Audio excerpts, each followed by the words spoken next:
Black Star Network is here. Hold no punches. I'm real revolutionary right now. Support this man, Black Media. He makes sure that our stories are told. Thank you for being the voice of Black America, Roland. Stay black. I love y'all. All momentum we have now, we have to keep this going. The video looks phenomenal. See, there's a difference between Black Star Network and Black-owned media and something like CNN. You can't be Black-owned media and be scared. It's time to be smart. Bring your eyeballs home. You dig?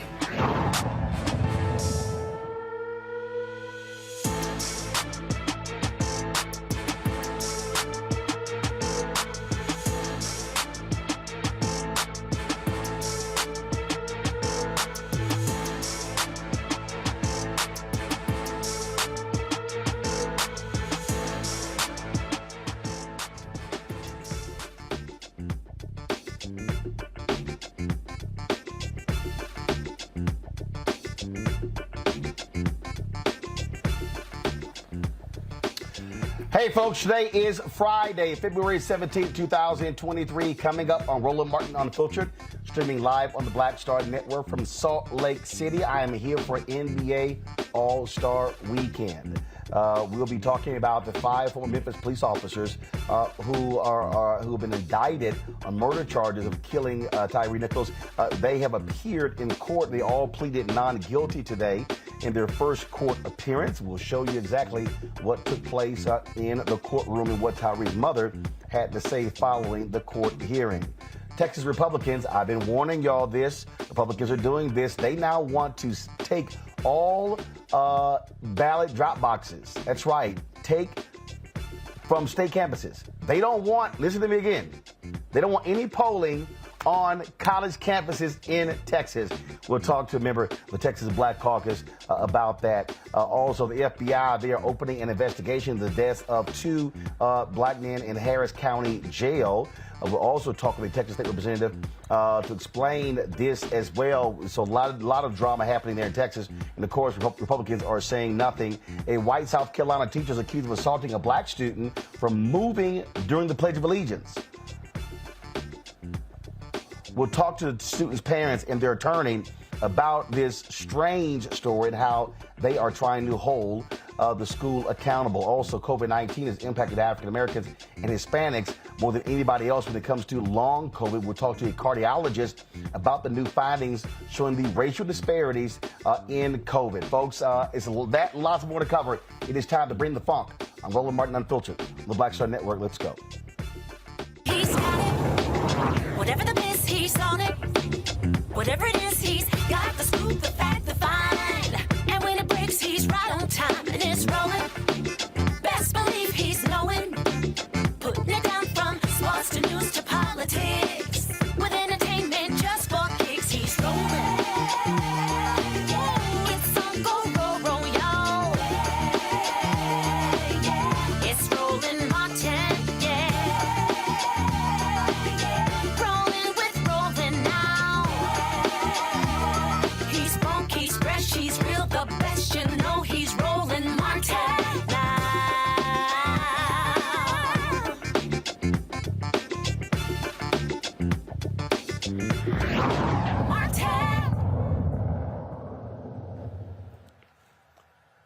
You can't say no one warned you. I have been telling y'all for years what Republicans are trying to do when it comes to voting. Now we have an example in Texas where a state representative wants to ban polling locations on college campuses.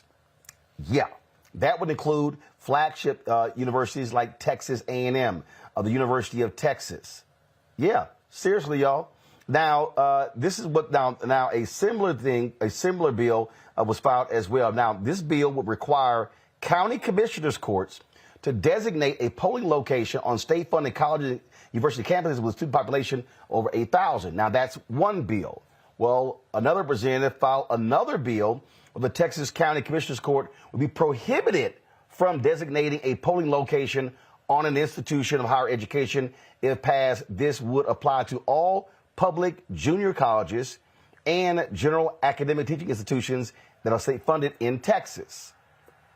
Yeah. Now, both bills have not been selected by consideration from the committee, but it's real clear what the impact will be. Joining us right now is Texas State Representative Ron Reynolds. Glad to have you here, Representative Reynolds. I mean, this is what I have been warning people for years. They are targeting white voters. Now, yes, they're also targeting black and Hispanic voters as well.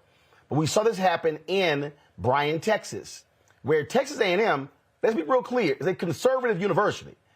The folks there in Brazos County tried to remove the polling location, claiming it wasn't getting a lot of turnout, which was an absolute lie. It was an absolute lie. It was one of the highest polling locations in the entire county. Republicans do not want to see young voters who likely will vote Democrat casting ballots. That's what this is all about. Brett, it's great to be back on your show. And you're absolutely right. Republicans are afraid of young voters, just like they're afraid of black and Hispanic voters. Texas is a majority minority state. The 2020 census showed that 95% of the growth was because of Asians, blacks, and Hispanics. And then we got voter suppression, Jim Crow 2.0, which, you know, we fled to D.C. to try to fight. And Congress, unfortunately, didn't get it done because of the damn Senate and the filibuster. But I digress. Here we are where Representative Isaac, a Republican, is doing her best to make sure that college kids can no longer vote on campus, which is Prairie View, Texas Southern University. They've been utilizing that at TSU. And UT, Austin, is a big polling site for young people. Representative Hinojosa, the first bill that you read was a bill to increase polling locations on college campuses. And Representative Isaac's bill is just that. It's anti-democratic. It's another form of voter suppression, and this is the Republican playbook in 2023. If we can't beat them by ideas, we will beat them by making it more difficult for them to vote. And again, you know, what you're saying is they want to be able to say, hey, if Republicans are controlling the commissioner's court, this is one way to exercise the power. That's just simply what it boils down to. And I've been warning folks for years. And I told some civil rights advocates in the Congressional Black Caucus Foundation, AOC, probably 2011, 2012. I said, hey, I think we're making a mistake by only talking about voter suppression specific to blacks and Hispanics. I said then, we better start sounding the alarm to these young white folks to say they also are targeting you. This is what this is all about. Roland, you're absolutely right. I'll tell you, go back. When Obama won in 2008, 2010, that was the first time that we had the voter ID bill. Why? Because we had a record number of college students voting and being able to use their college IDs. Guess what? They eliminated that ability. So no longer in Texas can you use a college ID to vote, no matter if it's state issued by the University of Texas, Texas Southern, any college ID, you cannot use it to vote. But guess what? If you got a concealed handgun license, yes, you can use that. If you have a passport, you can use that. But college IDs, sorry, you can't use it. So that was the first iteration of it right there. And then it's gotten progressively worse. So you were right to sound the alarm bell. A lot of people didn't see this coming. I would not be at all surprised, Roland, if my Republican colleagues passed this legislative session, because they know that they control the U.S. Supreme Court and it would likely be upheld. They know that they need to continue to chip away and make it more difficult to vote in Texas because African Americans, Hispanics, and Asians are voting more likely Democrat.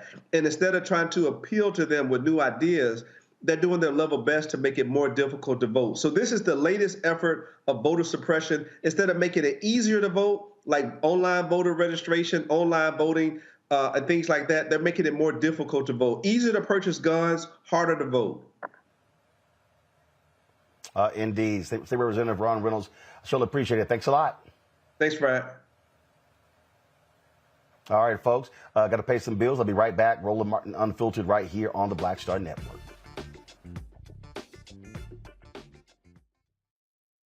Hatred on the streets, a horrific scene, a white nationalist rally that descended into deadly violence. White people are losing their damn minds. As an angry pro-Trump mob storms the U.S. Capitol, we've seen shooting. We're about to see the rise of what I call white minority resistance. We have seen white folks in this country who simply cannot tolerate black folks voting. I think what we're seeing is the inevitable result of violent denial. This is part of American history. Every time that people of color have made progress, whether real or symbolic, there has been what Carol Anderson at Emory University calls white rage as a backlash. This is the rise of the Proud Boys and the Boogaloo Boys. America, there's going to be more of this. Here's all the Proud Boys, Dave. This country is getting increasingly racist in its behaviors and its attitudes because of the fear of white people. The fear that they're taking our jobs, they're taking our resources, they're taking our women. This is white fear.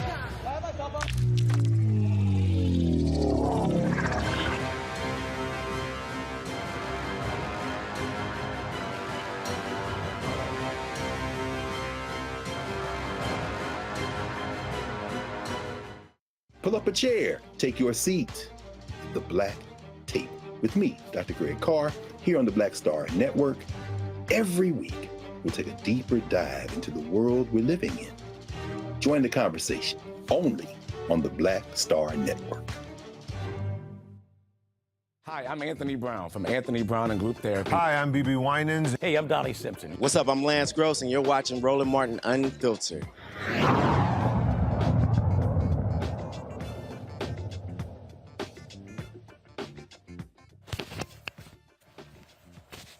All right, folks, let's talk about what they're doing there in Texas with my Friday panel. We have Michael Imhotep, host of the African History Network show, Matt Manning, civil rights attorney there in Texas, and also Joe Richardson, civil rights attorney as well. Matt, I'll start with you. You know, this is the thing that people have to understand. They can't just go, you know what, they really not going to do this whole deal. Yeah, it could actually pass.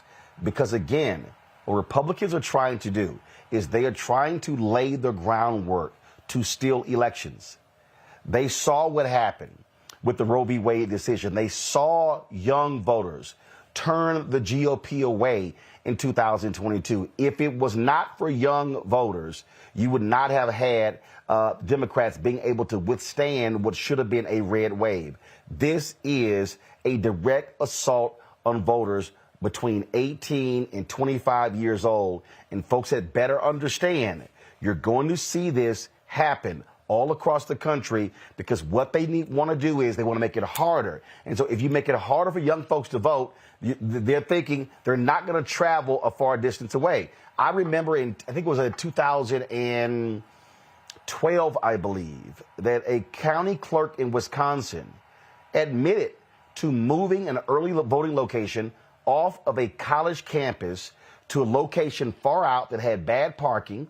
And so because she said, all them young kids, they were voting Democrat. This is what they do. This is about rigging and stealing elections for Republicans.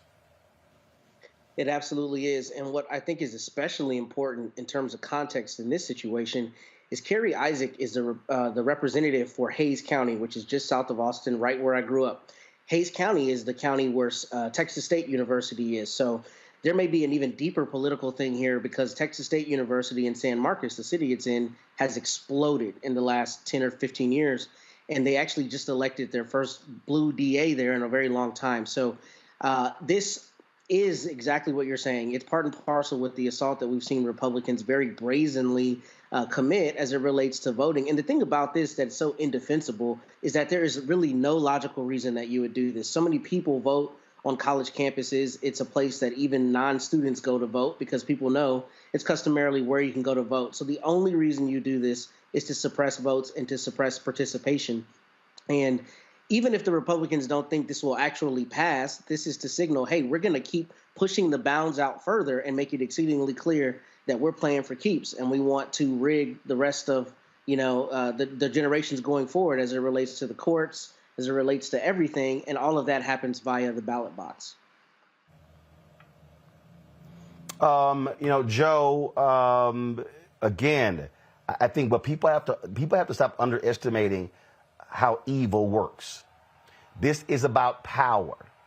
And they know if we can knock off 3, 4, 5, 6, 7, 8,000, 10,000 votes, hey, that's the margin for victory. Let me remind people, Biden-Harris wins Georgia by 12,000 votes. They barely won Arizona by a similar margin. It ain't that hard to do this. Right. And, it's all about dividing and conquering. And one of the things that you want to be able to do, the power of a suggestion is very prevalent here. What they want to do is suggest to you, young voters, young voter of color, that you shouldn't be voting by just making it more difficult. Things in the media, things that are said, you see what's happening in Florida, even with, degrading the importance of African-American history. They want to suggest that you don't belong and that your voice doesn't count. But at the same time, they got to make it harder for you to vote because, in fact, your voice does count. And if you make it heard, they're going to be outnumbered. So they're not going to win on numbers. They're not going to win on ideas. And divide and conquer is getting harder because there's more people to divide and conquer because they're getting ready to get outnumbered.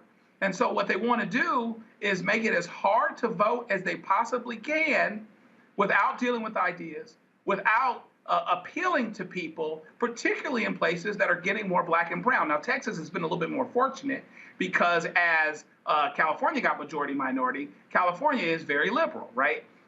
Texas, not so much. More of your Hispanic audience is not so likely to automatically go Democratic as black folks are. But that being said, that time is coming too. Go back to Beto's campaign, where he got a lot closer than a lot of people thought he would. There's these Democrats that are coming out of nowhere. No, they're getting ready to be outnumbered. And so you have to get that young segment because this young segment, college educated.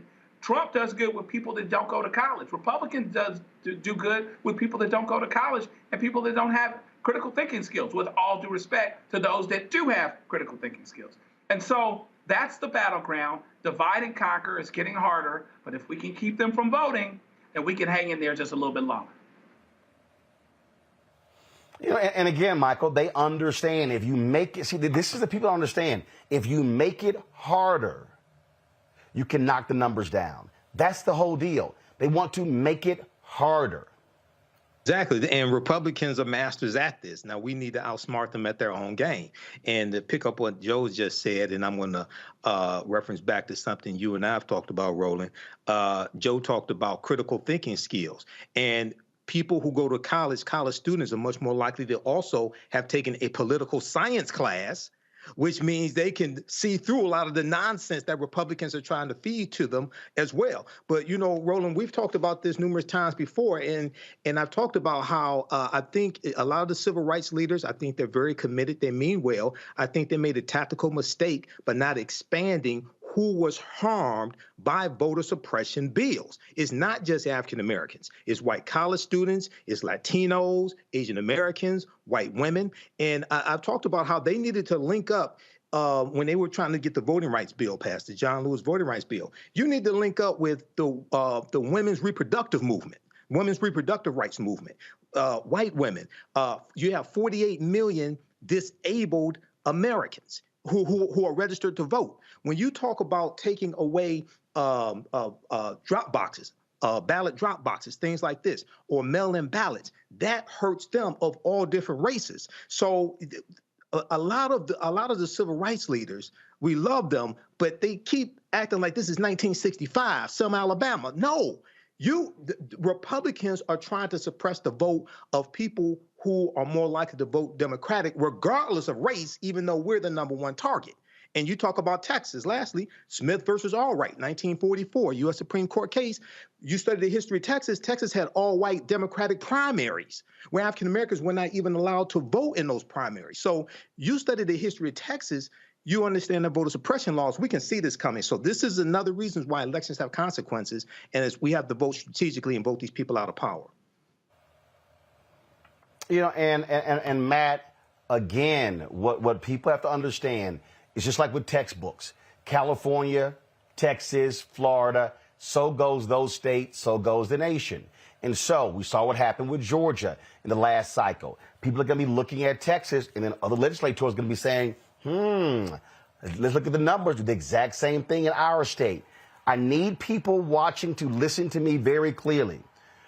Ron DeSantis doesn't give a damn if black people are angry with AP classes in Florida. He's not talking to us. This is about electoral map. This is about trying to appeal to ratchet up white voters. Get your voters up, shrink your people voting against you to win. That is what the strategy is, Matt. That's the exact strategy. And in addition to that, what's happening with Ron DeSantis, and particularly here with Greg Abbott, is they're trying to do that against each other to try to, get their level up for when they run for president, because we know Greg Abbott is likely going to run. So you're exactly right. And they're not speaking to us, and they don't care. And we're going to continue to see attacks on more and more things that they've identified as being woke, or being identified with the black community, or being identified as something that they think middle-aged white people who they're trying to speak to are offended by. And they're going to continue trying to attack those things to not only further marginalize us, but to further build that galvanized base for when they decide to run for president. So I think with Greg Abbott, kind of indicating, we all know that he wants to run for president. Ron DeSantis, it's just going to get worse, and it's going to continue to run up to the election. We're going to see them trying to out-crazy each other, frankly, to prove that they're the more conservative person.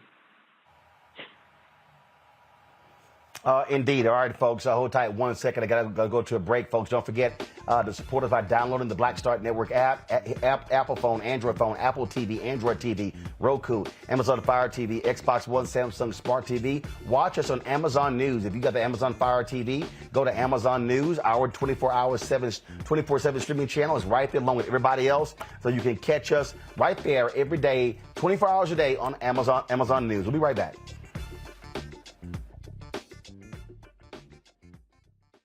When you talk about blackness and what happens in black culture, we're about covering these things that matter to us, speaking to our issues and concerns. This is a genuine people-powered movement. There's a lot of stuff that we're not getting. You get it, and you spread the word. We wish to plead our own cause.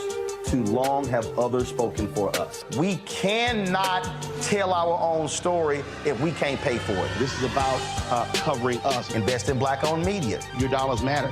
We don't have to keep asking them to cover our stuff. So please support us in what we do, folks.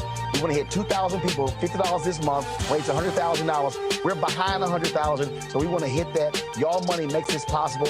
Check some money orders. Go to P.O. Box 57196, Washington, D.C. 20037-0196. The Cash App is $RM Unfiltered. PayPal is R Martin Unfiltered. Venmo is RM Unfiltered. Zelle is Roland at RolandSMartin.com. On a next, A Balanced Life with me, Dr. Jackie, a relationship that we have to have. We're often afraid of it and don't like to talk about it. That's right, we're talking about our relationship with money. And here's the thing, our relationship with money oftentimes determines whether we have it or not. The truth is you cannot change what you will not acknowledge. Balancing your relationship with your pocketbook. That's next on A Balanced Life with me, Dr. Jackie, here at Black Star Network. Hey, I'm Donnie Simpson. Hi, I'm Eric Nolan. I'm Shantae Moore. Hi, my name is LaToya Luckett, and you're watching Roland Martin Unfiltered.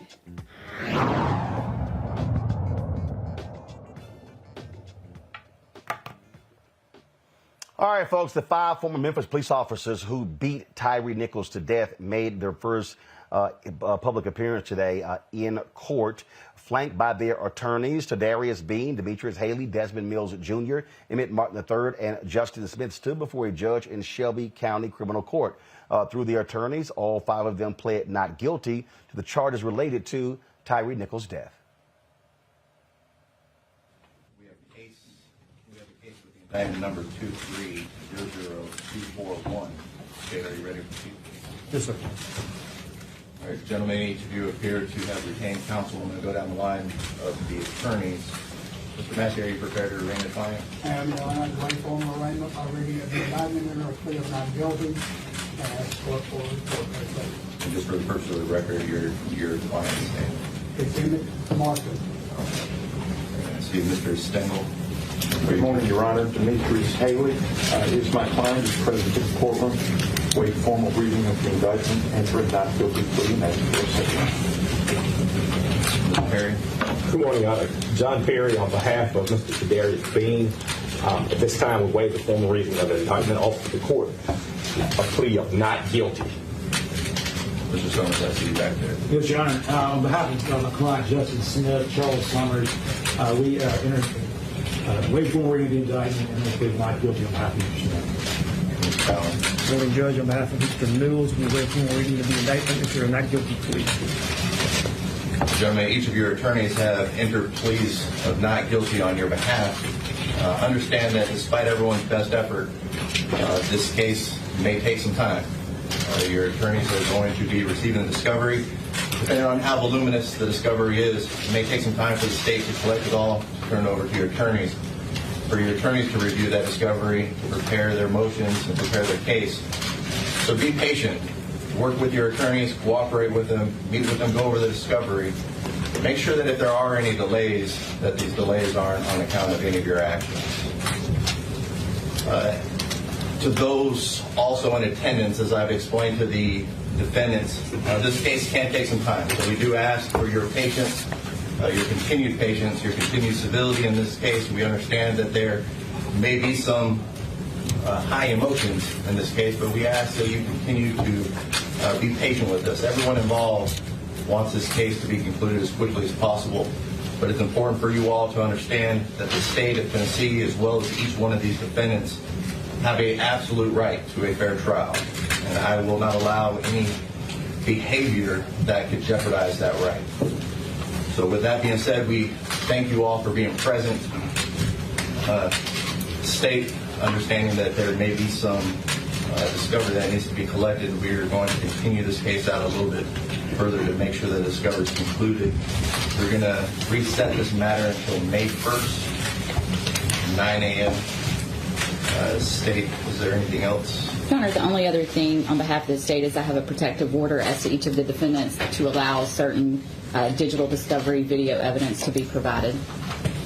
Any objection by any of the counsel? No objection, Your Honor. No objection, Your Honor. Thank you, Your Honor.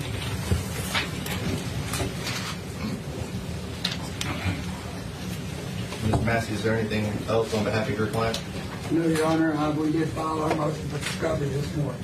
All right. Mr. Ballin, anything on behalf of your client? No, Your Honor. Mr. Perry? No, Your Honor, but we did file a motion for ill particulars pursuant to Rule 7C, Tennessee rules of criminal procedure. Mr. Stengel, anything on Nothing further this morning, Your Honor. Thank you. Mr. Summers? Nothing further on behalf of yourself this morning, Your Honor. All right, gentlemen, we'll see you back here May 1st on that day. And we will now excuse the defendants and their defense counsel. We're asking everyone else in the courtroom to remain in the courtroom and remain seated until you're excused. And with regard to everybody else, I would let the court know that the family is here. $400. Thank you. You all are excused. Thank you. Now, the former officers face multiple felonies, including second-degree murder, aggravated assault, aggravated kidnapping, official misconduct, and official oppression. Tyre's mother, Ron Wells, sat in the courtroom as the attorneys for each defendant spoke. Afterwards, she said they're nothing but cowards.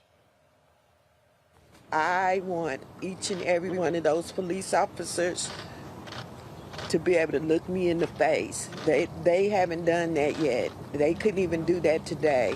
They didn't even have the courage to look at me in my face after what they did to my son. So they're going to see me at every court date, everyone. Exactly. And until we get justice for my son. Now, the 5 former officers are all out on bond. They'll appear next in court on May 1st. Joe, the thing here, I saw a lot of people on social media going, where are the white cops? Where are the others? First of all, remember, these 2 have been charged with a different crime. Other folks have been fired. So people need to understand. Again, that's why you saw these 5 appearing in court today. They were hit immediately with the second-degree murder charges. Yes, they were. And so they're all going to kind of run together as it pertains to their hearings with the things that they were charged from, because these are the 5 that were there, pulled him out of the car, chased him down, did what they did, treated him worse than they treat a dog. These were the 5 that did that. As it turns out, the investigations were ongoing, and so therefore other people were let go later, et cetera, and they run on a little bit of a different train. So, we just have to buckle up. This is all going to take some time. Before long, they will start to argue a bit against each other. Already, Mr. Dean's attorney's like, well, my guy just did his job. He didn't hit anybody. Desmond Mills' attorney says, remember that, I'm representing a black man, in the criminal justice system. So, he's going to play that victim thing. But they weren't thinking about any of that when what happened happened. So it's going to be a long road. Our hearts, of course, go out to this family. But everybody's watching on this one. And when everybody is watching, it makes it a little less likely that there would be fumbles as it pertains to the process, so that once you get to a result, it's a result, even if you're not crazy about it, you can live with. They have charged them the right way. They charged them second degree. They absolutely should have charged them in second degree. They probably would not have gotten first degree. They should have done it the way that they've done it. And so we'll see. They're out on the street, but it's going to take some time for this to work all this way through. The thing here, Matt, again, and I get people and their emotions, and they want to see everyone held accountable, but there are different stages here. These 5 have the most serious charges. There are other individuals who have been fired. And so, again, the district attorney has a different decision there as it relates to the role that they actually played in this. People also have to understand the district attorney may be looking at giving folks immunity to possibly testify against the other 5 as well. Perhaps, but Roland, actually in this instance, I don't think immunity would make any sense because everything's caught on video. So you don't need to leverage anyone against someone else here, right? Because you have the actual offense on video. As it relates to Joe's comment, I actually disagree. I think this is a first-degree murder situation every day of the week. I think it would be very difficult to argue that they were not intentionally, at least in Texas, where I practice, that they were intentionally trying to cause harm to Tyre Nichols. I think they could at least have charged that and gotten a lesser included offense. I think there are a couple other things that are pretty important about this, though. This really brings up a question about a few things. First, the ability to get a fair trial in the age of everything being publicized. I mean, I'm a lawyer. I'm sitting here talking about this instance. I'm also a criminal defense lawyer. And these days, it's difficult to get a fair trial. So this is interesting because I'm wondering when the lawyers are going to start playing that card in terms of getting a fair trial. And I think that's why you heard the judge say that. I also think what's interesting about this situation is that I think if the jury in Tennessee is able to do punishment, that's going to be a really important barometer for civil rights cases like this going forward. And this is obviously a criminal case, but cases like this going forward, because this carries a range of punishment of 15 to 60 years. I think 50 to 60 years is plausible under these facts and under the heinousness of it. But I think that's really going to be important to show the community and the country at large what jurors are thinking that a case like this is worth. So I don't think you're wrong in terms of people, feeling like the district attorney is maybe moving too slowly on the other cases. But as you heard the judge say, there's going to be so much evidence in this case that I think it's smart for him to set it out a couple months and let them really work through it methodically, so that when the appeals process inevitably comes and these guys are convicted, there's not any question as to whether they got a fair trial and due process. What often happens in these cases, Michael, are folks who don't really have an understanding of how the law works and unclear. I remember when I was in Texas and people were yelling for first-degree murder charges for the officer who killed Botham Jean. And Ben Crump was trying to explain to people, hey, you need to understand when you're demanding something, you don't actually know how the law works in different states in terms of what the penalties are. And so I've had other lawyers say that what we might think is a lower charge actually might carry a higher penalty. And again, it's just understanding how the law works. And again, for folk who don't do this every single day, they don't fully get that. You're right, Roland. They don't get it. And one of the things they don't get is the reason why these 5 officers were charged first, because these were the 5 officers who had both scenes. There were 2 incidences that took place that night. These officers were at both incidences, whereas Preston Hemfield, the white officer, he was only at the first incident. He was not at the second one. So when you go through and look at the investigation, you go look at what statements from the police chief, she talked about how these were the officers who had both incidences. They have the most culpability.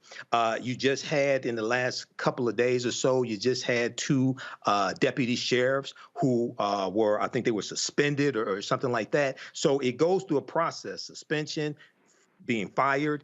Then once they're fired from the department, then you're going to usually find some type of, you may find criminal charges being filed. But it goes through a whole process. So this is going to take a lot of time. And we've had this discussion before. Unfortunately, many of our people don't understand law. And everything that we want is tied to law and politics. Okay, so all this is tied to law, politics, economics, history, and understanding how all this works. So we definitely have to understand law. If we understood, so some people say that, well, this is the white man's law, things like this. Well, if they use the law to trap you, shouldn't we know all the booby traps are? Shouldn't we know all the pitfalls are so we don't get caught up in it? I would argue we need to understand the law better than they understand the law so we can disarm them of that weapon and use it against them. We have to understand political self-defense. All right, folks, hold tight 1 second. Got to go to a break. Folks, be sure to support us in what we do by downloading our Black Star Network app, Apple phone, Android phone, Apple TV, Android TV, Roku, Amazon Fire TV, Xbox One, Samsung Smart TV. We'll be right back on Roland Martin Unfiltered on the Black Star Network. Next on Get Wealthy with me, Deborah Owens, America's Wealth Coach. Listen to this. Women of color are starting 90% of the businesses in this country. That's the good news. The bad news, as a rule, we're not making nearly as much as everyone else. But joining us on the next Get Wealthy episode is Betty Hines. She's a business strategist, and she's showing women how to elevate other women. I don't like to say this openly, but we're getting better at it. Women struggle with collaborating with each other. And for that reason, one of the things that I demonstrate in the sessions that I have is that you can go further together if you collaborate. That's right here on Get Wealthy, only on Black Star Network.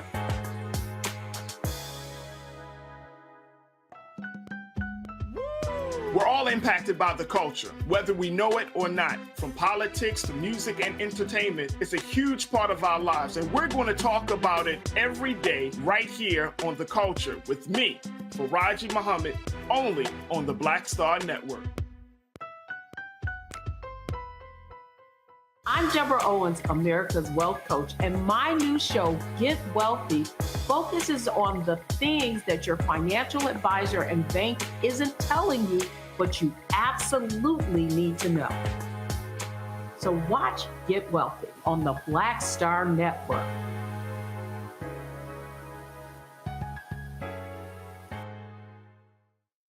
Hi, I'm El DeBarge. Hey, yo, Peace World. What's going on? It's the Love King of R&B, Raheem Devon, and you're watching Roland Martin, Unfiltered.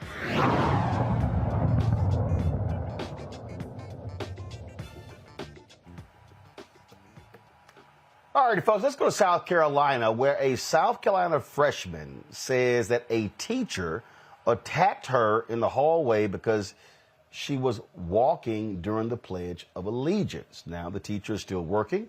The parents have filed a civil lawsuit against the Lexington School District 1 and that teacher, Nicole Livingston. Now, the minor, known as MB, was walking in the hallway of River Bluff High School on November 29th. When Livingston approached and appeared to pin the 15-year-old up against the wall. According to MB's parents, Livingston has yet to be reprimanded. Now get this, there are two videos of the same incident telling different stories. Joining me now is Fennell Harrington and Chevelle Barnwell, the parents of the student, and their attorney, Tyler Bailey. Okay, so let's just start here. Let's start here. And either one of you can let me know this here. Is this a daily thing where the students in all of the school must recite the Pledge of Allegiance? So, Roland, here in South Carolina, every morning schools announce the Pledge of Allegiance. Please stand for the Pledge of Allegiance. But the law does allow for students to not participate in the Pledge of Allegiance in a non-disruptive manner. So on this day, what you see, the Barnwell's daughter's walking, and there's a teacher saying, stop, stop. She's minding her business, walking through school like she does every day. So every day in South Carolina, it's in our Constitution that they do announce the Pledge of Allegiance, but students have a right to participate or refuse to participate in a non-disruptive manner. Now, again, according to this story, Fennell and Chevelle, MB was walking down the hallway. So when this happens, so what happens? Did your child leave the classroom? So exactly what happened there? Because if you're in the classroom, how is she then walking down the hallway? So explain to me that circumstance. She's walking to her class at this time. So if you look at the video, you see other students walking, right? And she's walking to her class. So she's not the only person who's walking here, but for some reason the teacher zero-ins on her when she's walking. Obviously, you see their daughter, we're all African-Americans here. She's a young black freshman student. The teacher, Ms. Livingston, is the white teacher, and she sees their child walking in the hallway along with other students, but she only stops our client here, puts her hands on her, demands that she stop, and she was minding her own business as she had a right to. She had a right to continue walking. She did not have to stop for the Pledge of Allegiance if she didn't want to.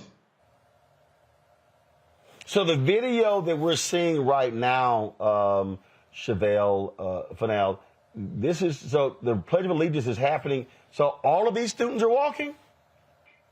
Yes, it's early in the morning when school starts. And once school starts, they start with the morning announcements. And that is when they do the announcements and they do a moment of silence along with the Pledge of Allegiance. And at that time, that is when my daughter was walking down the hall going to class. And for some reason, I'm not sure why, this teacher decided to target my daughter. She was the only African-American child walking in that area. You can see other students are walking as well.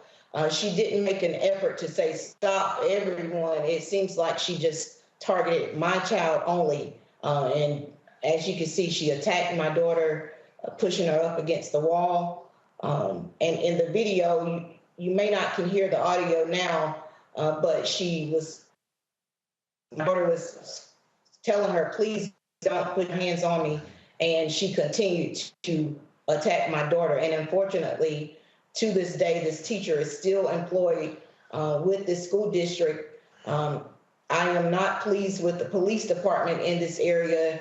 Based off of this video, they indicate they did not see an assault or an attack occur. Unless you're turning a blind eye, there's no way you can say that this is not an assault. So at this point, we're very pleased with what is going on with this situation. I'm just confused here. Why in the hell is she putting her hands on a student? Yeah, we couldn't believe it. And then on top of that, they didn't even call me to tell me what happened. I got a call from my daughter, basically in tears, telling me that she's been attacked by a teacher. So I immediately came up there to see what was going on. And the only thing they told us was that at this point it would be under investigation. However, a week later, I found out that this teacher was still at school working. Yeah, there's really no reason for a teacher to put their hands on a student for exercising their First Amendment right. And on top of that, if this was a student who did, hold on one second. Have y'all filed assault charges against the teacher? Yes, I went to the police department as well as let the school officials know that I wanted charges pressed and I wanted her prosecuted to the fullest extent of the law. And I was advised by the police department that based off of their investigation, an assault did not occur. So to me, it seems that they did not properly investigate. I let the police department know there were witnesses as well, along with the video, and they still refuse to press charges at this point. Wow. Tyler, you finish a comment there. Go ahead. Yeah, I'm saying if you take this same incident, you have two students, right? If you have a student put their hands on another student, they would immediately put the student in the principal's office, call that student's parents. They probably would call law enforcement, and they may even arrest the child for putting their hands on another student and assaulting them in that manner. Now, in this situation with a teacher, unfortunately, they act like nothing happened. This was handled poorly, I believe, from the jump. Once it started, they even called the Barnwells. They didn't take it seriously. They don't believe an assault occurred. The police department declined to press charges as of today. And this lawsuit is really the only way for the Barnwells to receive some sort of justice and accountability. And thankful for your platform for giving this case, their daughter, and the parents a platform to tell their story. And hopefully some more justice and accountability will come out of this. But they're not stopping, as you see. They try to do everything. They talk to the school board, they talk to the principals, they talk to law enforcement before they even took the steps to file this lawsuit. But unfortunately, the school district and those involved did not take this seriously, and now they've had to take this in their own hands. And I would also like to add to Mr. Tyler Bailey that when we went to the school, the principal said that he didn't condone the teacher the way that she handled it. He also said when my daughter went to her that the situation, he basically told her, why didn't you stop? Aren't you proud of your country? You know, and at that point, I feel like, you know, a call to me and my wife should have been done at that time. You know, we shouldn't have to hear from my daughter calling, letting us know what had just occurred, the attack that occurred on her that day. I feel like the school has done nothing to help with the situation. We've reached out to them, to the Lexington County School District. We couldn't talk to no one there. And basically, at this point, there's no resolve. They don't want to speak to anyone about the assault. And it's basically, they're basically standing on the attack on my daughter, saying, you know, that they didn't see an assault when you can clearly see that an assault took place. If you watch the video, you can see and you can hear the distress in her voice. Get your hands off of me. Get your hands off of me. And the teacher continued to hold on to her, and she didn't let her go. Like when she asked for her to get her hands off of her, she continued to hold on to her aggressively, pushing her to the wall And then she also snatched her school ID from off of her and told her that we're going to the office. I feel like, at this point, some accountability need to be held. The teacher need to be held accountable. And as my wife stated, we will hope that the school will do the right thing. And at this point, nothing has been done. And I'd like to also say that we demand respect and accountability. At this point, the school has not even apologized to my daughter for this incident. They continue to act high and mighty as if nothing never occurred. And at this point, justice needs to be served by the school district as well as the police department. I'm not sure why or what we need to do to get charges pressed, and I'm not sure why this teacher would still be employed at this point. That certainly makes absolutely no sense to me. Well, we certainly appreciate all three of you joining us. Let us know what happens next in this story.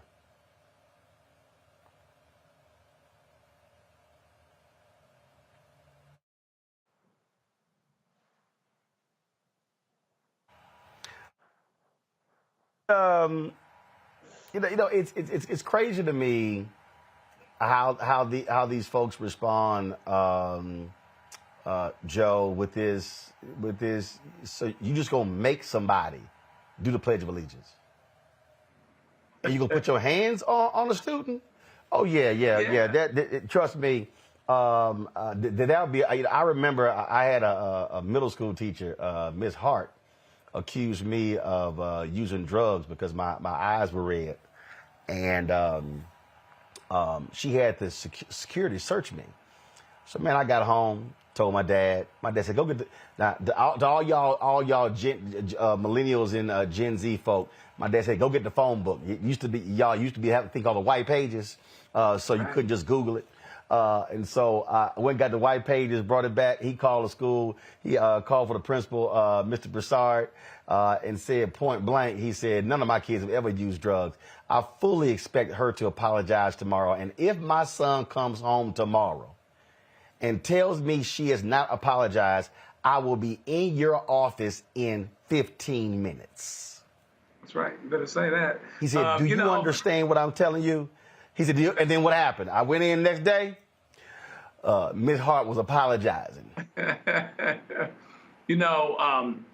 It's interesting the ways in which privilege shows up. There's a whole lot of people walking down the hall, apparently, during the Pledge of Allegiance, particularly if the Pledge of Allegiance is at the beginning of the day. Some of us were early people. I was an early guy, but we all had friends when we went to school that always came late, or their mamas may have brought them a little late, or they get in a little late, get off the bus, or whatever the case may be. There was a whole lot of people that were walking down the hallway at the time of the Pledge of Allegiance. But somehow, some way, this teacher felt that this black child was the one to target and to pull aside. So even when it comes to privilege, and that frankly is one of the reasons we have the problems that we do in this country, where we would look the other way at a January 6th, for instance, because white people did the blowing up and did the tearing down and did the the malfeasance. But if black folk had done it, it would be a whole different thing. So now you're going after the black girl because I guess she's just the big winner. But the issue is that privilege even shows up in a situation like that, where they will overlook. They'll walk past 3 or 4 white people to get at the black person to stop her from doing something that apparently she had every right to do. She had every right to walk down the hallway. She was not being disruptive per their own rules. She was probably just on her way to class. And we don't hear anything from the parents saying, well, she was protesting and, whatever else. And so that's what she does. And then she takes a knee and, free Colin Kaepernick. It wasn't necessarily anything like that. She was just walking down the hall like a lot of the white kids were. And she still finds a way to get rolled up just because she's the lucky one. But at the end of the day, probably happened because she was the black one. And hopefully, these guys stay the course so that they get the justice that they need. And then even at that, now they're asking her questions out of the presence of her parents.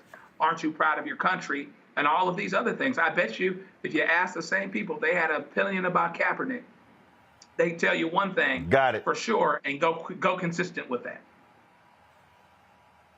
To me, it's crazy. All right, got to go to a break. We'll be right back. Roland Martin Unfiltered on the Black Star Network. Black Star Network is here. Oh, no punch! I'm real revolutionary right now. Thank you for being the voice of Black America. All momentum we have now, we have to keep this going. The video looks phenomenal. See, there's a difference between Black Star Network and black-owned media and something like CNN. You can't be black-owned media and be scared. It's time to be smart. Bring your eyeballs home. You dig? Hi, I'm Dr. Jackie Hood Martin, and I have a question for you. Ever feel as if your life is teetering and the weight and pressure of the world is consistently on your shoulders? Well, let me tell you, living a balanced life isn't easy. Join me each Tuesday on Black Star Network for A Balanced Life with Dr. Jackie. We'll laugh together, cry together, pull ourselves together, and cheer each other on. So join me for new shows each Tuesday on Black Star Network, A Balanced Life with Dr. Jackie.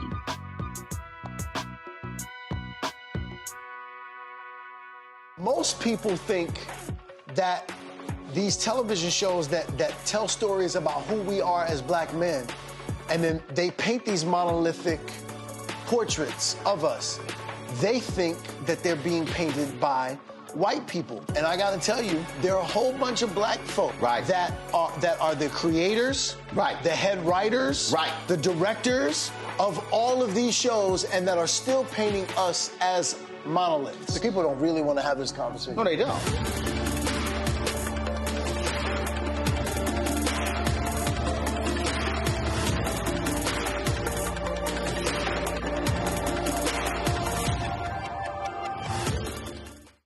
Hi, everybody. This is Jonathan Nelson. Hi, this is Cheryl Lee Ralph, and you are watching Roland Martin, Unfiltered.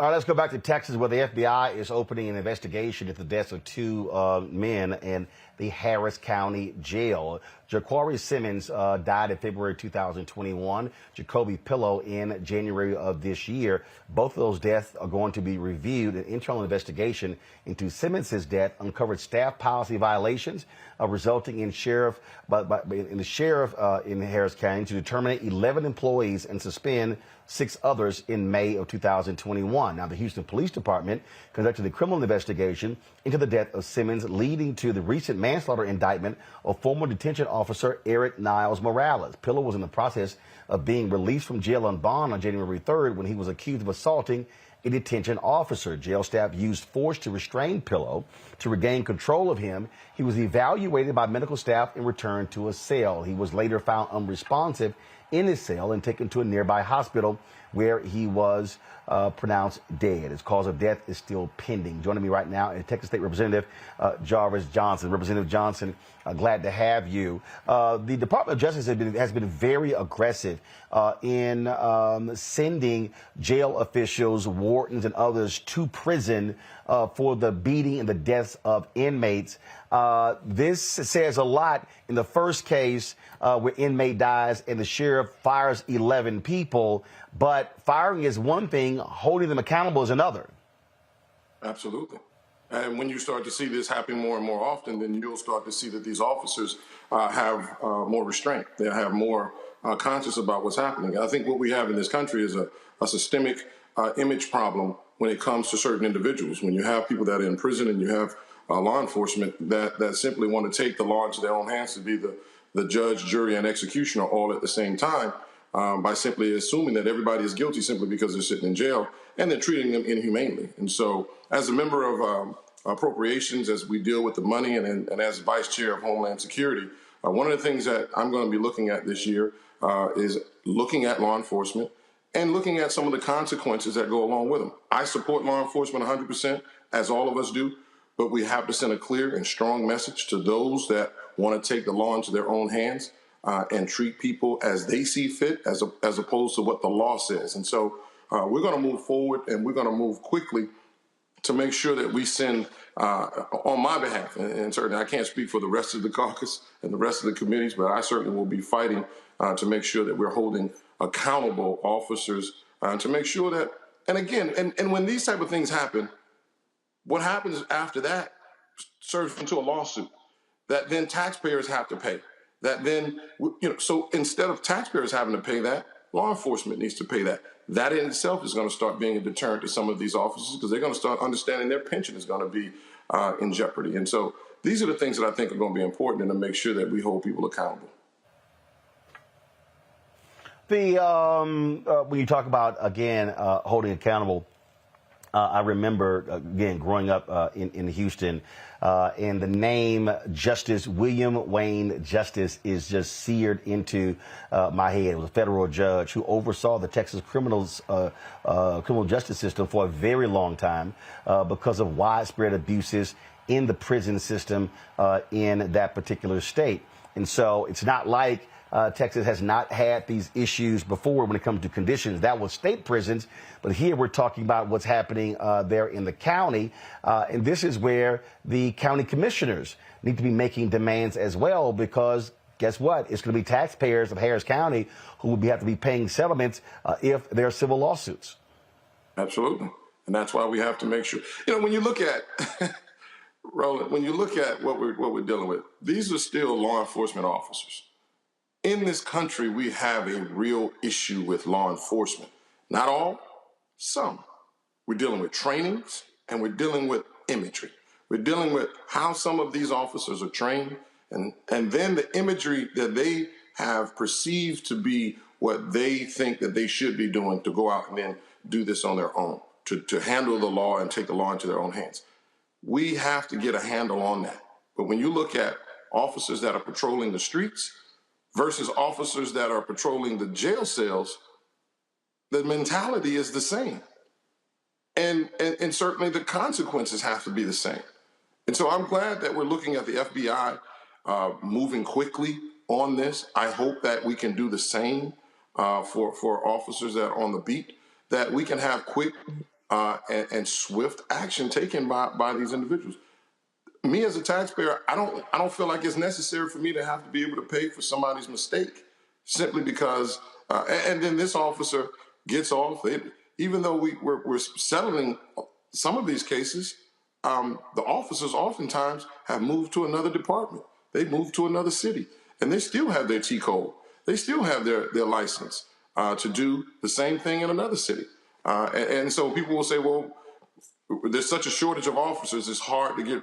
No, you have to get rid of these officers. Maybe if we got rid of the bad apples, then more people want to join this fraternal organization that they call police. Maybe more young people want to join and say, I want to be a part of something good.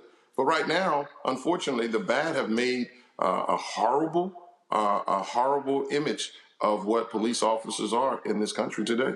So we have to send a clear message that this type of behavior won't be accepted. Let me bring in my panel here. Questions. Michael first. All right. Thanks for shedding light on this. And I was looking at the article from National Public Radio. So can you shed some light on this? So we see 21 inmates died in 2021 in this county, and then 28 died in 2022. And then so far, 4 have died in 2023. What has been so obviously this is not like all these people 50 plus committed suicide. So what has been the explanation from the county? I don't think there is an explanation. I think what we have is an uptick in deaths inside of these prisons. I think when you look at some of the numbers that I'm looking at here, the numbers have constantly gone up since 2005. You've had a kind of an ebb and flow of numbers going up and down. But since 2012, those numbers have constantly gone up of people that are dying in jail. And I think what we have is a cultural problem in law enforcement. Because I don't believe that this is just simply dealing with the jails. I think this is just law enforcement, period. Because a lot of the officers that are inside, the jailers are actually officers. And so, I think this is a mentality that has been going on for far too long. And I think it's a mentality that we see has been excused. Every time that there is a a shooting of an unarmed citizen, every time that there is the death of an individual by the hands of police, that there's only a slap on the wrist. Yes, there's some anxiety. Yes, there's some high feelings. But at the end of the day, there's no consequences for the action.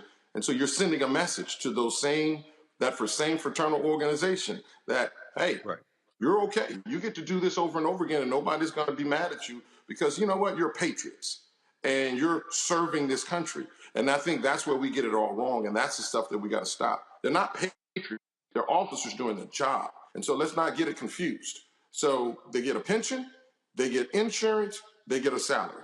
And so let's make sure that we don't confuse the two by giving them a pass simply because they have accepted the role and responsibility of simply doing what they said that they would go out to do.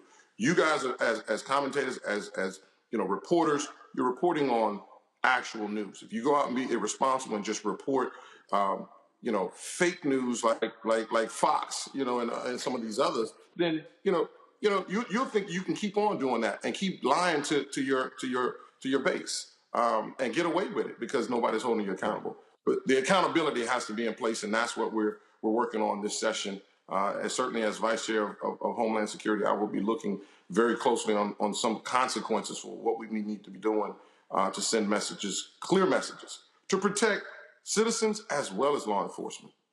Right. All right. Thank you.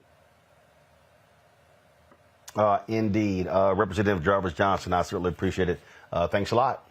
Always, Ro. You see, I don't have my Omega behind me because I'm trying to respect you, brother. I love you. I knew you was going to give me a hard time. So, my homeboy from Houston, we still got love for you, though. But at the end of the day, I love you, brother.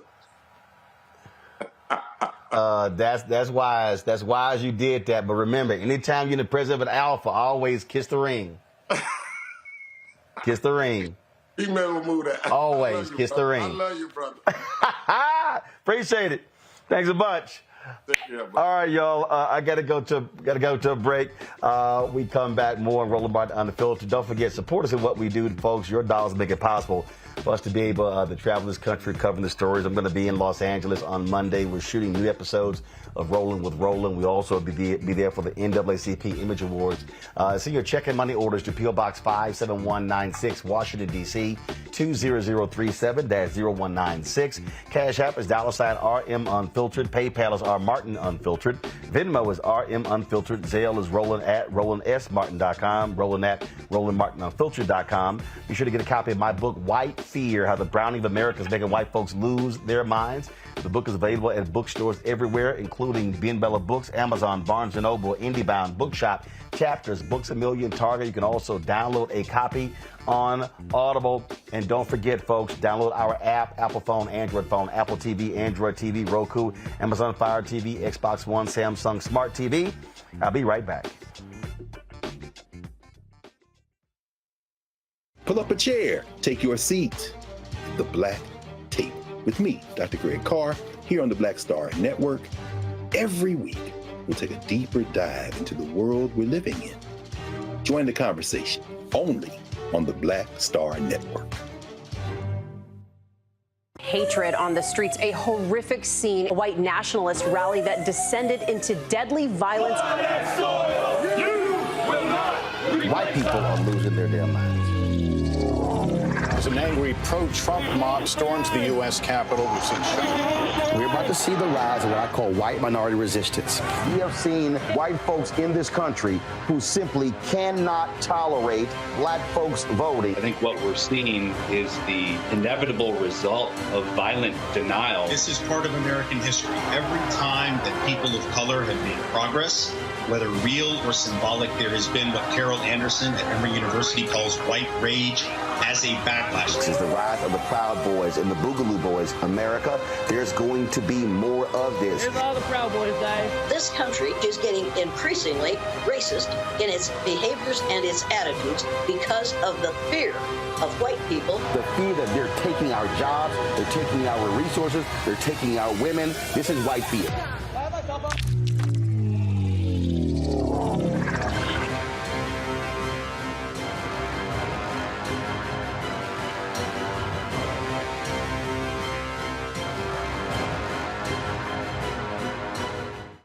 Hi, I'm Anthony Brown from Anthony Brown and Group Therapy. Hi, I'm BB Winans. Hey, I'm Donnie Simpson. What's up? I'm Lance Gross, and you're watching Roland Martin Unfiltered.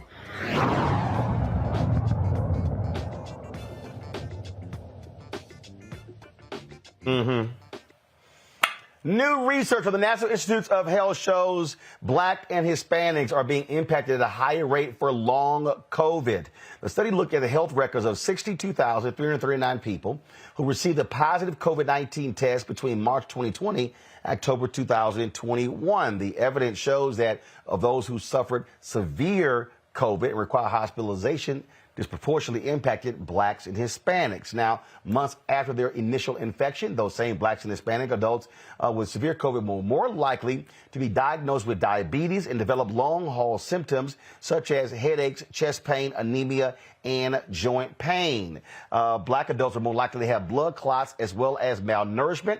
Hispanics more likely to experience dementia. Joining us right now from Atlanta, Dr. Jane Morgan, cardiologist and executive director of the Piedmont Healthcare Corporation COVID Task Force. Doc, glad to have you here. And of course, here's the thing here that what COVID showed. COVID, first of all, exposed for a hell of a lot of people who were not paying any attention whatsoever about how disproportionate our healthcare system is. Now we're seeing every day how COVID is impacting people much differently, which also, I dare say, goes back to all of those other factors that determine how white folks were having a different level of health care in this country compared to Blacks and Hispanics. So what's really interesting, too, about these studies is that they are self-reported. And when we look at studies where there's an actual diagnosis of long COVID, we see the majority of those diagnoses have been made in white women, and generally white women who are in a higher socioeconomic status. So these are self-reported episodes of long COVID. And the reason that is concerning is that we see shades of racism in the types of impairments that we see in Blacks versus whites. So in Blacks, chest pain and joint pain and diabetes, but whites have more subtle cognitive impairment and fatigue. That requires some judgment and also some conversation. And it also can also be an implicit suggestion that the cognition of a Black person may not be high enough to determine that it is lowered. For instance, that's exactly what we saw in the NFL with their concussion protocols, right? So their level of intelligence was deemed to be slightly lower, so they were not able to qualify for disability for concussions when white players were. And so some of this is concerning. We will certainly have to tweeze this out. We saw obviously lots and lots of Black people being infected with COVID. And when we see long COVID, we certainly see long COVID impact, but a lot of that is self-reported. Does that mean because there are different demographics who are not having access to health care, or who have access but are not being heard, or who are working in jobs where they cannot leave and get the health care that they need, even though they have access? So all of this is going to have to be teased out. Indeed. And I think look, people also have to understand this, and this is where I think many of these nutcases on the right don't really understand what's going on. Folks like you are learning new stuff every single day. I mean, COVID is uncovering all sorts of things. Something somebody may have thought 6 months ago, it then changes. And so this notion that, you said this 6 months ago, yeah, stuff changed. So there's an evolving that's going on here, which is why the research matters. And it's not just clear cut up. Hey, a year ago you said this, and it's the same today. Research really does matter. And we see with COVID, again, sort of an underdiagnosis of these long COVID symptoms in Black patients. And we know that some of these medical algorithms and devices that are used to help assess a person's medical status have some racial bias in them. So for instance, the pulse oximeters, a little clip that we put on the end of your finger to measure the amount of oxygen you have, to determine if your oxygen level is low, if you are suffering from COVID or any other number of diseases where you might have a low oxygen level. That works by light passing through the skin. The more pigmentation or the more melanin you have, the less accurate is that device. And so you can have a low oxygen level in an emergency room and be feeling poorly, but actually that device reads as being normal. And then you are triaged to a lower level of care and concern. We are not concerned about you. Your oxygen level is normal. We need to treat other patients ahead of you. Why don't you wait? And like anything, your status will continue to deteriorate. We have spirometry, where you actually blow into a tube and a machine measures your lung capacity, how much air you can expire in a certain period of time, gives you an idea of your lung function. And we know that in the software of that machine itself is a reading that calculates a Black person's lung capacity inferior to that of a white person's at about 15 to 20%. And so it automatically will downgrade if that person is Black and will give them a normal value that would be an abnormal value for a white person, who then would be guided and referred on for higher therapy and higher medications. And so we see that as well in COVID, and probably that is going to catapult over into long COVID and what these actual diagnoses are and who's going to actually get treatment and who isn't. Questions from the panel. Matt, you're first. The question I had, Dr. Morgan, was just how do you think we increase access as it relates to Black people and getting diagnosed for post-COVID? Because when I read this, that's what jumped out to me most, especially with you, indicating that this is primarily self-reported. So what do we get from this in terms of how we can increase access in our communities to get these diagnoses? A couple of things. We need to advocate for ourselves, but we also know, and certainly in a paper that I published 2 years ago, looking at a number of COVID patients, we certainly know that the type of insurance that you have actually matters, right? That's going to determine whether or not you have access to generics, whether or not you'll need permission to see a specialist, how many visits you'll actually get with that specialist. So insurance, unfortunately, in this country is tiered, and it does make a difference between what type of health care you receive and what type that you don't. You should try to advocate for yourselves, educate yourselves, get good information. I'm trying to give good information tonight, right, to arm yourselves.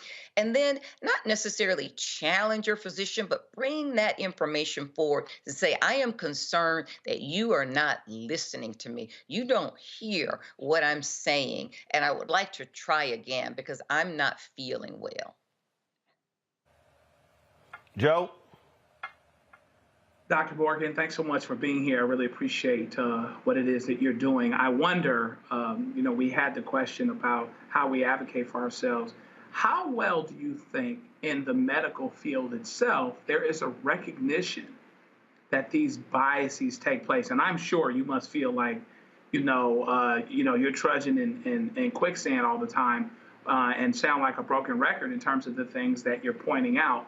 But how well is this known and recognized as an issue by people in the field themselves, in the medical field, and how outcomes are affected by insurance, et cetera, and how perhaps these other biases come in a way where two people that look different have a different tiered diagnosis, different tiered treatment? How much recognition is there of people that are in the field that are actually making these decisions that set some people on these roads and other people on other ones? And so there are some areas that are gaining ground faster than others. One of those is kidney function. we have something called the eGFR, estimated glomerular filtration rate. It is a calculation that lets us know how well your kidneys are functioning. The higher that value, the better your kidney function. Well, in those formulas, there are generally two main formulas that we use to make those calculations, and it's done in the pathology lab. Those formulas both have a multiplication factor for African Americans. It's actually called the AA factor, African American. And so at the end of the formula, if you are Black, there is a multiplication factor that artificially increases that value, that makes your kidney function appear better than it is. We finally have gotten recognition from that from the National Kidney Foundation in 2021, in September of 2021, and they recommended that these formulas no longer contain this factor. And just this month, a year and a half later, it has been determined that Black people, by using this eGFR formula, were delayed access to kidney transplant list, because you have to have a certain degree of disease in order to qualify for these transplant lists. Well, if the formula that they're using always artificially makes you appear healthier than you are, then you're actually deteriorating, but not able to get access to that kidney transplant list. And all medical facilities have been notified that they have within 1 year to now both identify and contact Black patients who should have been on these kidney transplant lists. So really, it's no longer a matter of how long have you been waiting on this transplant list. The question is, how long have you been kept off of it? Wow. Great. Thank you, Doctor. Michael. Hey, Dr. Morgan, thanks for this valuable information. In April of 2021, CDC Director Dr. Rochelle Walensky stated that racism was a serious public health threat, okay? And she talked about how COVID-19 disproportionately impacted communities of color. So when we look at your research here, we look at the information from the National Institute of Health, talk about understanding racism as something that's systemic. Talk about how those two relate, number one. And number two, what are some things that you recommend that can be done to fight against how the African American community is disproportionately harmed by COVID-19 and long COVID?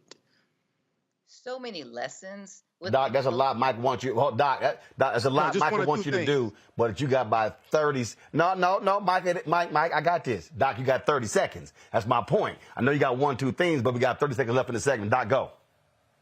So many things to unpack during COVID with regard to lessons learned. One of those, though, is early in the COVID, when we saw the Alpha, the Beta, the Delta surges, we saw disproportionate impact in Black communities. And that was because, by and large, we were unable to step away from jobs. These are jobs that were, we call them essential workers. You live in multi-generational households, don't have access to pharmacies within 5 miles.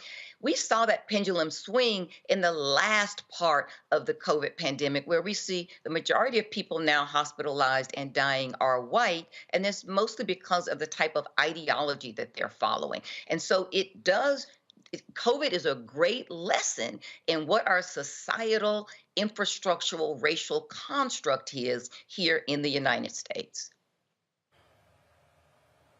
All right, then. Doc, I got to do this here. So you had a birthday, what, about 5 days ago? And you, you didn't think I was going to do this. Come on, y'all. Come on, hurry up. Yeah. Uh-huh. Oh, yeah. So you posted this.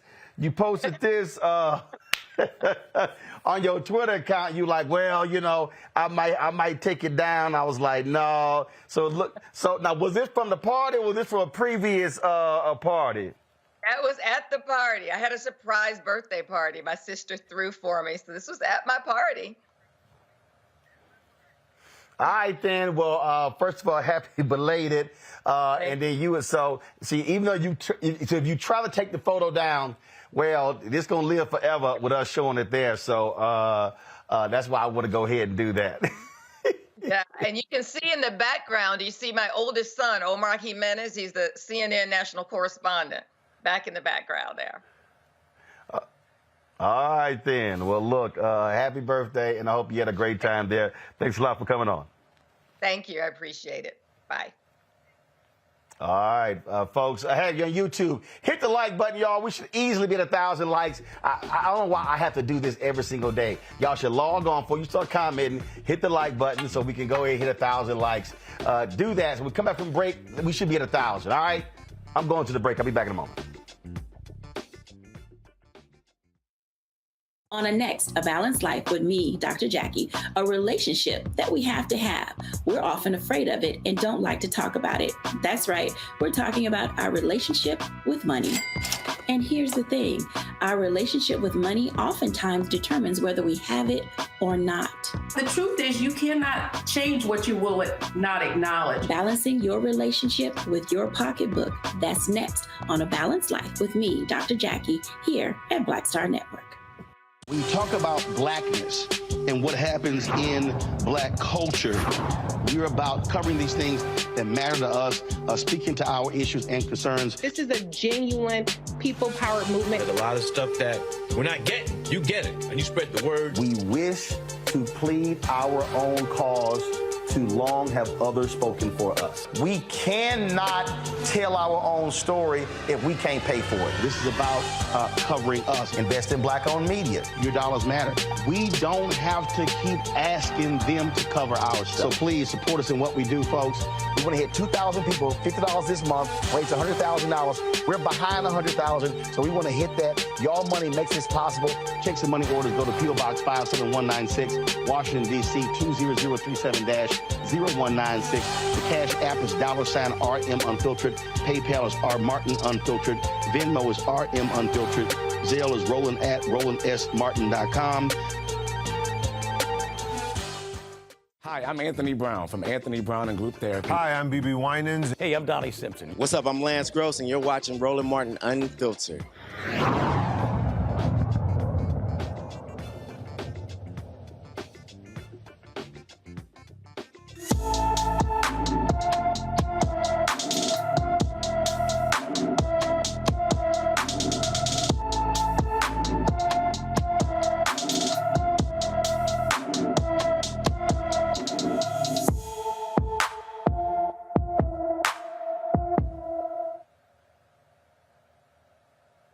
Dominic Addison has not been seen since December 27th.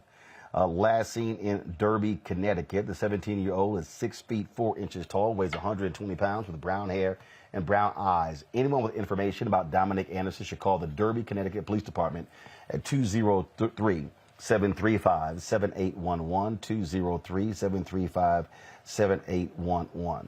The family of an unarmed 20-year-old black man killed in his bed in Columbus, Ohio. They have filed a wrongful death lawsuit against the officer who shot him. Donovan Lewis was shot and killed by Officer Ricky Anderson on August 30th. When officers arrived to serve a warrant at 2 in the morning. The family wants Anderson fired. He has been on the payroll since the fatal shooting. A 21-page complaint does not include the city of Columbus because the family believes the city needs to be sued in federal court. The white man in Kansas City, Missouri, suspected of kidnapping black women has been indicted. Timothy Hazlitt Jr. has been indicted on several charges related to the kidnapping and rape of a 22-year-old black woman. In October, a woman who escaped from Hazlitt's home told police she had been held captive for about a month. She said her friends did not make it out, meaning Hazlitt killed him. Prominent black Kansas City community leaders voiced their concern about several missing black women, but they say police ignored their pleas. The investigation continues into the allegations other women were involved. This story out of Missouri, folks, is just unbelievable. A Missouri judge has overturned the conviction of a black man who spent nearly 28 years behind bars for a murder he has always denied committing. Tuesday, Lamar Johnson walked out of a St. Louis courtroom, a free man. Play the video, folks. You got to hear this. The conviction of Lamar Johnson in State v. Lamar Johnson, calls 22-941-37068, is hereby set aside.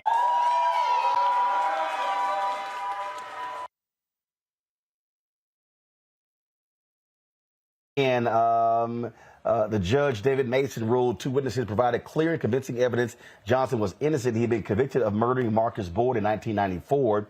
Johnson claimed he was with his girlfriend miles away when Boyd was killed. Years later, the state's only witness recanted his identification of Johnson and Campbell as the shooters. Two other men have since confessed and said Johnson was not involved. Here was crazy. Lamar will not receive any compensation for being wrongfully imprisoned. His exoneration did not rely on DNA. That right there, Matt, is just stupid. This man spent 28 years in prison and no compensation.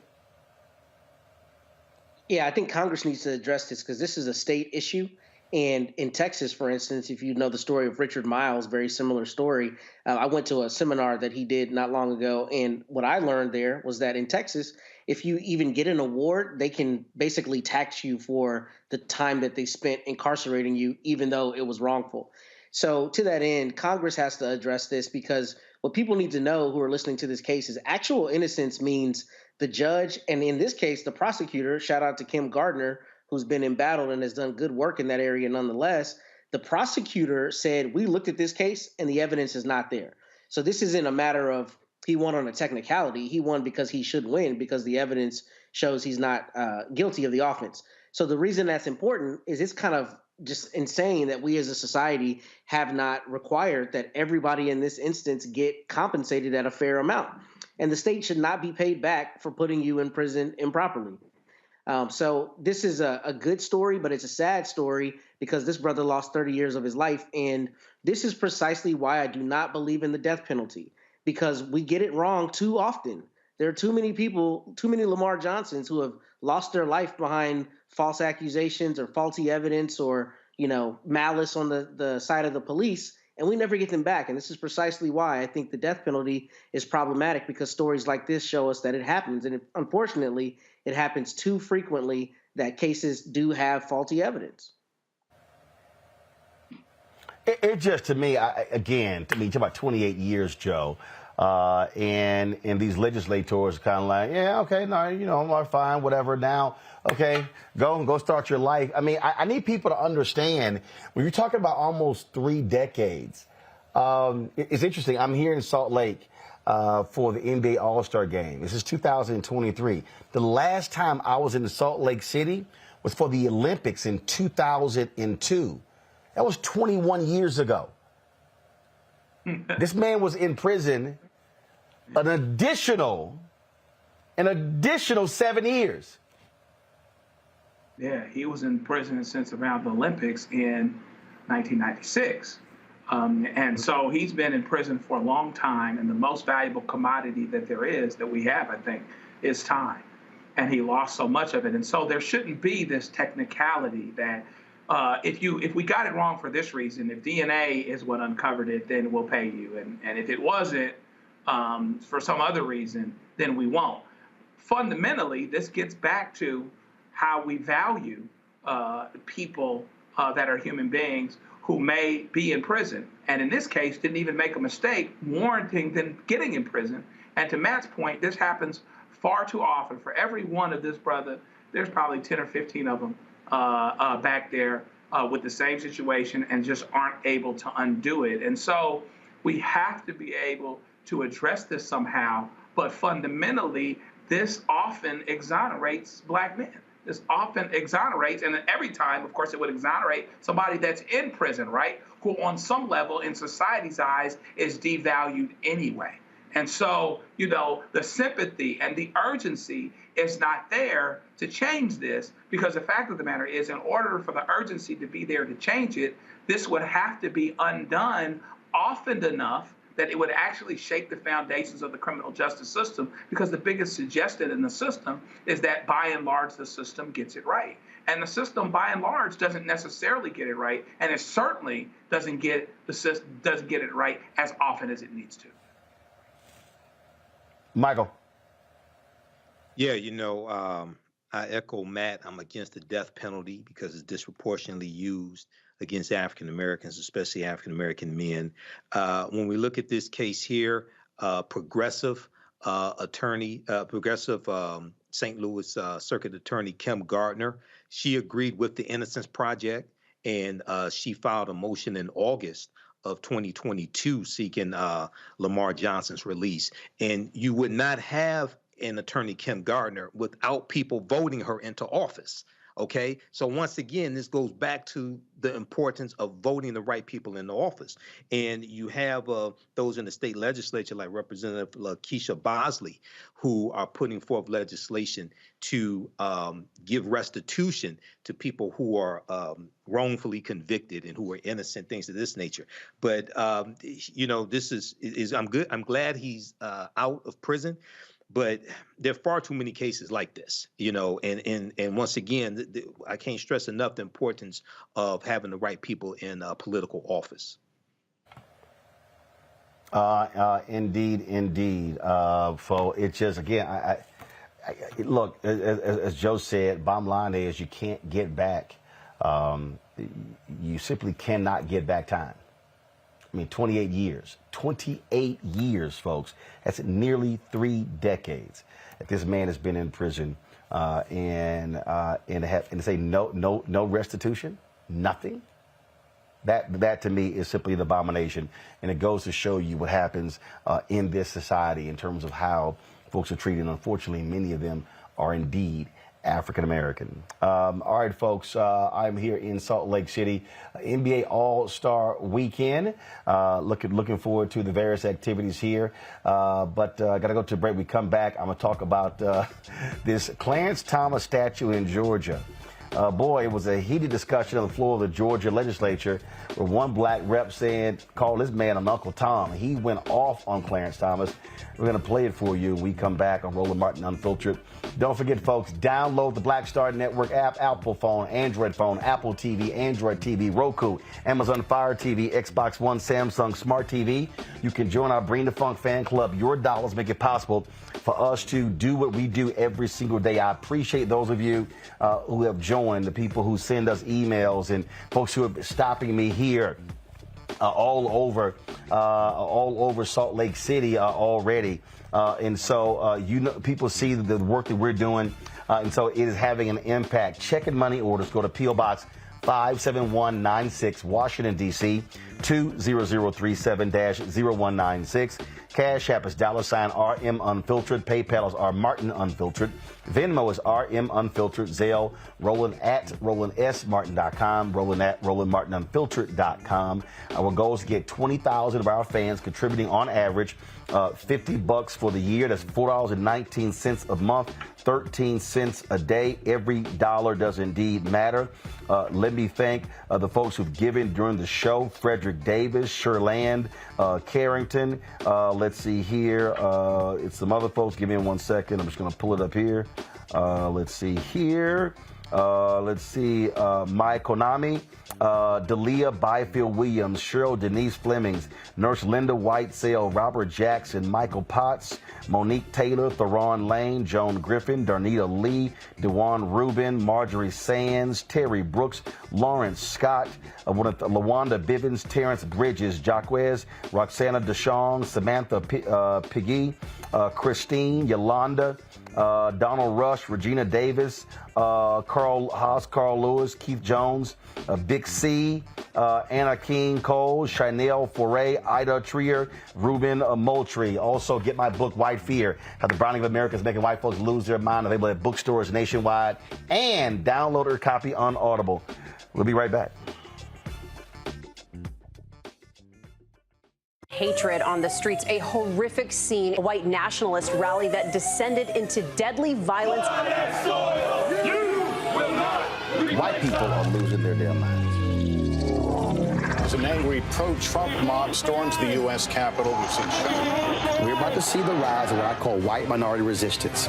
We have seen white folks in this country who simply cannot tolerate black folks voting. I think what we're seeing is the inevitable result of violent denial. This is part of American history. Every time that people of color have made progress, whether real or symbolic, there has been what Carol Anderson at Emory University calls white rage as a backlash. This is the rise of the Proud Boys and the Boogaloo Boys. America, there's going to be more of this. Here's all the Proud Boys, guys. This country is getting increasingly racist in its behaviors and its attitudes because of the fear of white people. The fear that they're taking our jobs, they're taking our resources, they're taking our women. This is white fear.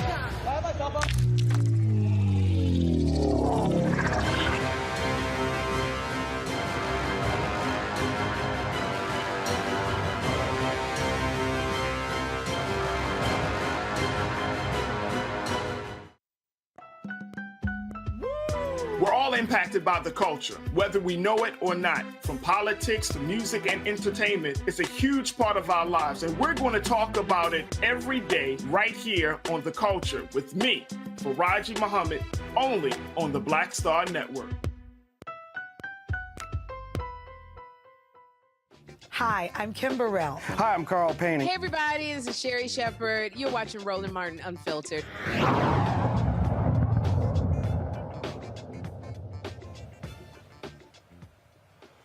So Republican lawmakers in Georgia want to build a statue of Supreme Court Justice Clarence Thomas.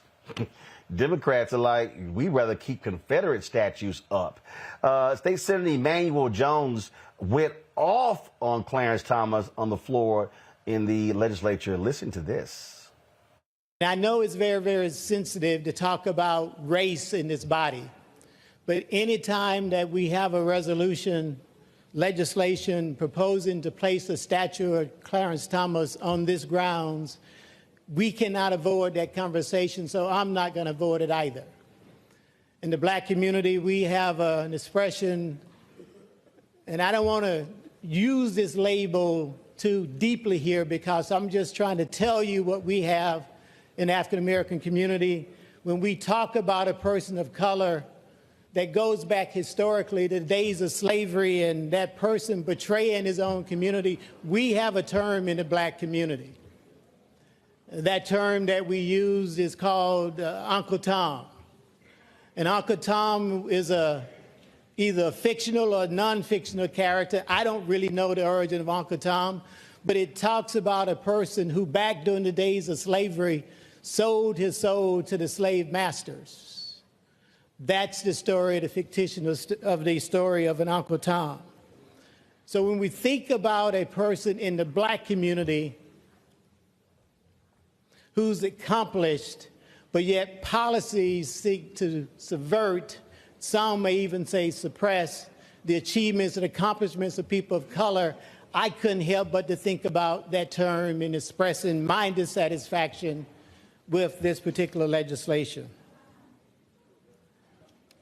Folks, as I said last year, y'all just don't get it. And I don't expect people of non-color to get the sensitivity that we feel about a person of color whose policies and practices and decisions and votes that we've rallied and fought against. Well, now, he was clear how he feels, Matt. Look, I don't use the term Uncle Tom. I don't use Oreo. I don't use those phrases. I can criticize somebody without using names, but I can tell you right now, I don't know that many black people who like Clarence Thomas. And I know a lot of black people. So in your first year of law school in torts class, you would learn a phrase, res ipsa loquitur, the thing speaks for itself. I would say we needn't call him an Uncle Tom because we know what the policies look like. And jokes aside, with Clarence Thomas, the problem is he's so often loud and wrong, if you ask me, on his reading of the Constitution. He's what you call an originalist. He looks at the words written in the Constitution, which to determine, his decisions, which is ironic because the words written in the Constitution originally wouldn't even have him be a full person, right? So he just seems to be loud and wrong on everything. And what we extrapolate from that is this. One, I think the Republicans in Georgia are not only playing a game of politics as it relates to parties, but with race, right? We see Herschel Walker as their candidate, and it seems like some of these state legislators are trying to, prop him up to say, see, look, it's not about race. we've got this black guy that we're calling the paragon of progress. But Clarence Thomas is made some really terrible decisions, and it's a concern, particularly when we know about the nexus between his wife and the January 6th insurrectionists and the fact that there's no recusal and no ethics with the Supreme Court. It's extremely problematic because, I mean, if you look at him objectively, he's could be an incredibly impressive person with his education and his background, but he has used it to our detriment. So I don't like to use that label, but I mean, the reality is he has not done any helping of us in his position, which is such an important position as we talk about on this show so often. As a Supreme Court justice, they set the tenor of so much of what happens in our country, and he is so often the loudest and wrongest in the position that he takes.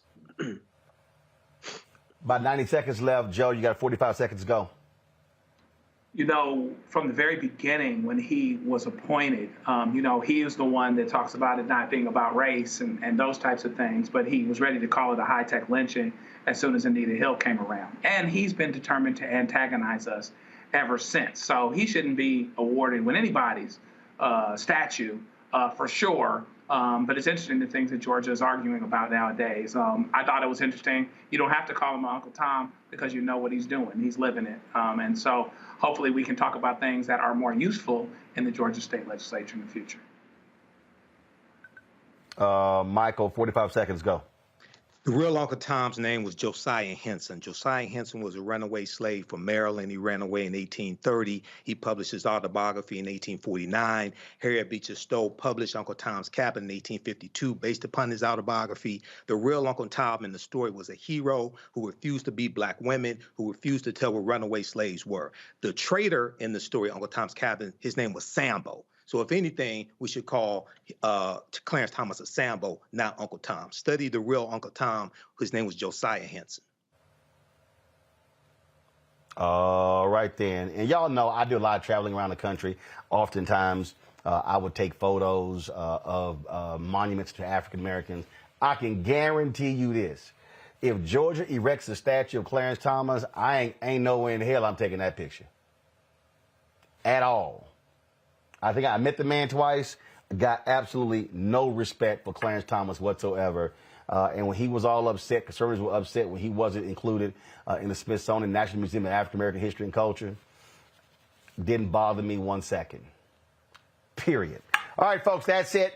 I got to go. Matt, Joe, Mike, thanks a bunch. I will see you guys on Monday from Los Angeles, where we'll be there for the NAACP Image Awards. Of course, we're nominated. We'll also be shooting episodes of Rolling with Roland. And so look at my social media stuff. We're going to have some stuff from here from Salt Lake. Looking forward to that good content as well. Shout out to Mark Tatum, Deputy Commissioner of the NBA. He's a Kappa, but glad to be a guest of Mark at NBA All-Star Game. Folks, that's it. Don't forget, get my book, White Fear. Download the Black Star Network app. Support us by joining our Brina Funk fan club. Everything's at RolandMartinUnfiltered.com or RolandSMartin.com. I'll see y'all on Monday. Holla!